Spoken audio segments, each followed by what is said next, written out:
যাদের এখানে বসতে সমস্যা নেই তারা এসে বসতে পারি আমরা।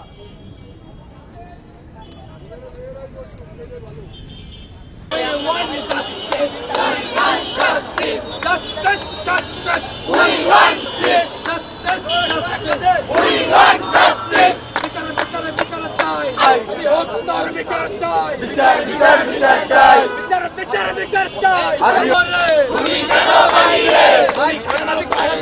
আমার ভাই কবরে, আমার ভাই আসিফ নজরুল জবাব দে, আমার ভাই বললো কেন, আসিফ নজরুল জবাব জাহাঙ্গীর জবাব দে, আমার ভাই বললো কেন, আমার ভাই মরলো কেন।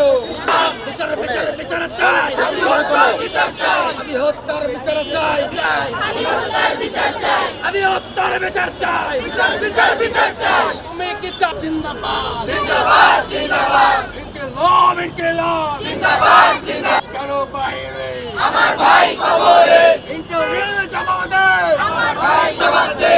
ভারতের দালালেরা হুঁশিয়ার সাবধান, হুঁশিয়ার দালালেরা হুঁশিয়ার সাবধান, আগ্রাসী ভারতেরা। আমরা রাত্রেবেলাও এখানে অবস্থান কর্মসূচি পালন করব, যতক্ষণ পর্যন্ত বিচার নিশ্চিত না হবে ততক্ষণ পর্যন্ত আমরা এখানে অবস্থান কর্মসূচি পালন করব। ইনকিলাব মঞ্চ থেকে যে প্রোগ্রামটা দেওয়া আছে, আমরা সেই প্রোগ্রামের সাথে আমরা তাদের একত্রিত হয়ে আমরা ছাত্রদের শুরু করেছি। আমরা এটা অনির্দিষ্টকালের জন্য, যতদিন বাংলাদেশের সার্বভৌমত্ব নিয়ে কথা বলা, আমাদের হাদি ভাইয়ের হত্যার বিচার এই অথর্ব প্রশাসন না করতে পারছে, ততদিন আমরা এখানে অবস্থান করব ইনশাল্লাহ। হাদি ভাই বলেছিলেন যে জীবদ্দশায় যে আমি যদি মারা যাই অন্তত আমার এই মৃত্যুর শাস্তির যেন দৃষ্টান্তমূলক শাস্তি আপনারা করতে পারেন।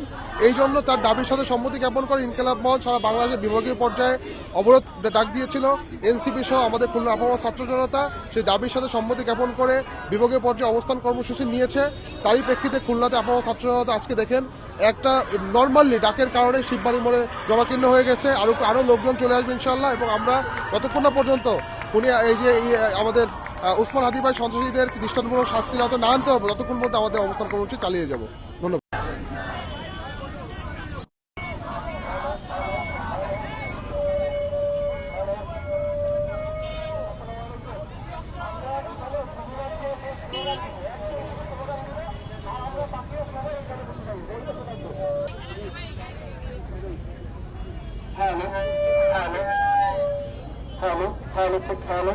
Hello, 1, 2, 3, 4, hello.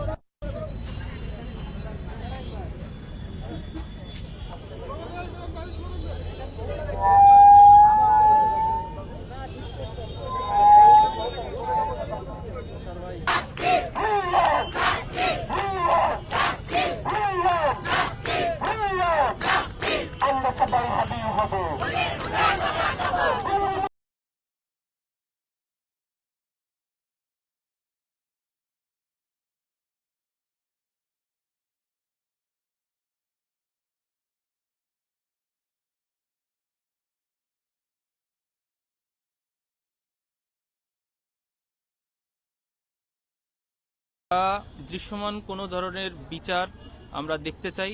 এখনো পর্যন্ত সেই দাবিতেই আমরা অনশন কর্মসূচিতে বসেছি, অবস্থান করছি। এবং আমরা আসলে দৃশ্যমান একটা বিচার বা অপরাধীর গ্রেপ্তার অথবা প্রশাসনের থেকে কোনো নির্দিষ্ট ক্লিয়ারেন্স বা সময়সীমা না পাওয়া পর্যন্ত আমরা এই অনশন কর্মসূচিতে থাকবো, সেভাবে আমরা এখানে বসেছি।